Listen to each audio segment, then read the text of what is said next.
पाकिस्तान की test cricket में जो कारकर्दगी रही है, खासतौर पर कप्तान शान मसूद, वो आपके सामने है। जनूबी अफ्रीका में जिस तरीके से हमें शिकस्त उठानी पड़ी, उसमें टीम की कारकर्दगी से ज्यादा कप्तानी पे सवाल उठे। खुद जो है शान मसूद को बहुत अच्छी कारकर्दगी नहीं दिखा सके। पिछले 8-10 टेस्ट मैचों में सिर्फ उनकी 2 सेंचुरियां और कोई बहुत ज्यादा उनके रन नहीं है। लेकिन अब पाकिस्तान के अंदर बड़ी एक अजीब बहस शुरू हुई है। बाबर आजम फैन, जो आपको पता है, बाबर ब्रिगेड जो है वो कोई मौका हाथ से जाने नहीं देती। अब सवाल यह पैदा हो रहा है कि वेस्ट इंडीज के खिलाफ जो टेस्ट सीरीज है उसमें क्या शान मसूद को कप्तान बरकरार रखा जाएगा या उधर भी तब्दीली के इशारे हैं। चूंकि पाकिस्तान क्रिकेट बोर्ड जब हटाने पर आता है ना, तो बड़ी जल्दी हटा देते हैं। लेकिन लोगों का यह कहना है कि बाबर आजम अगर स्कोर भी कम करे तो उसके खिलाफ एक पूरा मीडिया, सोशल मीडिया शुरू हो जाता है। लेकिन दूसरी तरफ शान मसूद भाई हैं जो चल के नहीं दे रहे, जिनकी कप्तानी चल के नहीं दे रही। लेकिन एक खामोशी है, किसी कोने से कोई आवाज नहीं आ रही कि शान मसूद को कप्तानी से हटाया जाए और तीसरे फॉर्मेट की कप्तानी भी रिजवान को सौंप दी जाए। तो भाई अब ये तो चलता रहता है। बात भी किसी हद तक सही है कि बाबर आजम, असल बात यह कि बाबर आजम और शान मसूद के कैलिबर में फर्क है।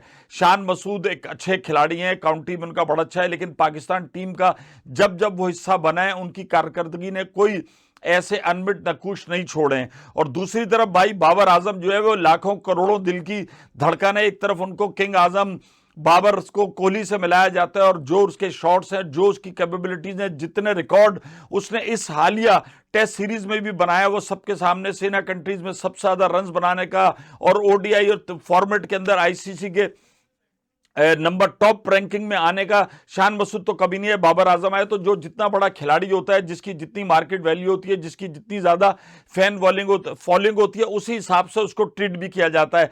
तो ये कोई मुकाबला बनता नहीं। लेकिन इस हद तक तो आपकी तनकीद बजा है कि पाकिस्तान के अंदर शान मसूद की कप्तानी को लेके कोई शोर होगा नहीं मचा। चूंकि हम सबको पता है कि किसी दिन भी हम देखेंगे कि शान मसूद मुलाकात करने के लिए चेयरमैन साहब से गए और वहां कोई और कप्तान बैठा हुआ होगा। माजी में यह हो चुका है कि पता चला सरफराज जब मिलने गए तो वहां दूसरे कप्तान बैठे हुए थे, या बाबर भी। तो उसके बाद एक बयान आता है कि मैं अपने दोस्तों से, रिश्तेदारों से मशवरा करूंगा, लेकिन उससे पहले ही सीट आपसे खींच ली जाती है। तो यह बात यहां तक तो दुरुस्त है कि पाकिस्तान के अंदर शान मसूद को इतना तनकीद का हदफ नहीं बनाया जाता, ना बनाया जा रहा है जितना कि बाबर आजम को बनाया जाता है। बाबर आजम के पीछे एक पूरी सोशल मीडिया है, फिर एजेंट है, फिर पूरे फैन फॉलोइंग है, और उनका लेवल जो है वो बहुत ऊपर है। जब वो परफॉर्म नहीं करते और उनकी वजह से पाकिस्तान टीम परफॉर्म नहीं करती, तो फिर फैंस का दिल टूटता है और फैन चाहते हैं कि भाई, वो तनकीद भी इसीलिए हो रही होती है कि खुदा के वास्ते बाबर भाई, आप अपना किबला दुरुस्त करें, टीम के अंदर आप हैं और आपकी परफॉर्मेंस ऐसी होनी चाहिए। यही चीज जो है भारत के अंदर अगर हम देखें तो रोहित शर्मा, विराट कोहली से भी एक्सपेक्ट की जा रही है। और वो लोग भी कहते हैं कि अभी भी आप किसी से पूछेगा one of the best cover drive किसका, वो कहता है यार जो कवर ड्राइव बाबर आजम खेलता है, विराट कोहली, और दोनों के कवर ड्राइव का मुकाबला होता है।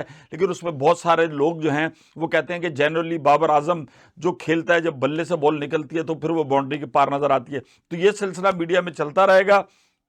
मुझे नहीं लगता है ताहाल के पीसीबी के ऐवानों में टेस्ट के कप्तान की तब्दीली की कोई बाज़ सुनाई दे रही है। लेकिन बात यह कि पीसीबी के ऐवानों में फैसले ऐसे ही होते हैं कि किसी कप्तान को पता नहीं होता रात सोते हुए कि वो सुबह कप्तान रहेगा या नहीं रहेगा। तो ये तनकीद, तारीफ इसी मीडिया का हिस्सा है, इसी क्रिकेट का हिस्सा है, ये चलती रहेगी। और ये उसी वक्त ख़त्म होती है जब खिलाड़ी का बल्ला बोलता है, उसकी परफॉर्मेंस होती है, तो बड़े बड़े नाकदीन के मुंह चुप हो जाते हैं। तो उस हद तक के लिए हो जाओ शाट।